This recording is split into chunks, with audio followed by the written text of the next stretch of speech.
like a big family, right?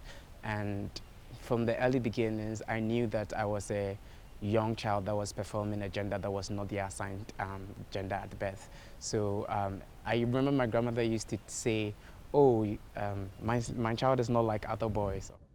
Mausi identifies as queer and non-binary. Like many members of Ghana's LGBTQ community, Mausi faces a fair share of discrimination and stigma, which is why they prefer to have their identity hidden. And yet, as bad as that is, their situation could get even worse. Lawmakers have passed a bill entitled Promotion of Proper Human Sexual Rights and Ghanaian Family Values. It proposes up to 3 years in jail for anyone convicted of identifying as LGBTQ, an initialism that stands for lesbian, gay, bisexual, transgender, and queer. It also criminalizes advocacy of LGBTQ rights and pushes for up to 5-year jail terms for people convicted of doing so. I feel like there's multiple risks that has been aligned out there because of the bill, and if the president does sign it, it's going to be chaos. And we've seen how, like in other parts of the Africa, countries that have passed it are going through sanctions, international sanctions, and we see that increase in violence and people are being attacked in their country. So I don't think it's something that I would say that the president should do. Last year, Ugandan President Yoweri Museveni signed an anti-LGBTQ bill, which includes the death penalty for same-sex acts.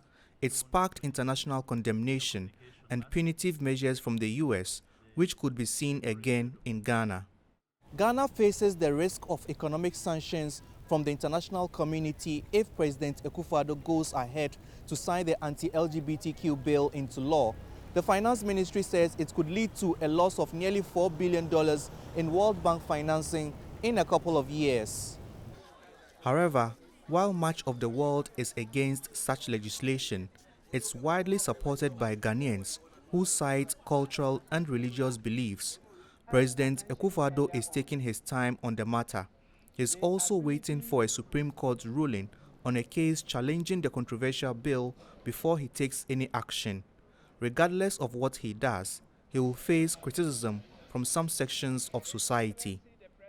When the president looks at us as a nation and tells us that he is more concerned about the so-called friends of Ghana, and for that reason, the sovereignty of this parliament is being called into question relative to the family values bill that we have passed, I am truly worried the kinds of friends the president keeps, because my friends will not blackmail me with money.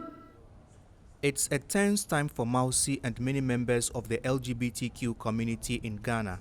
Human rights organizations say the bill, if passed into law, would make an already terrifying situation for them much worse.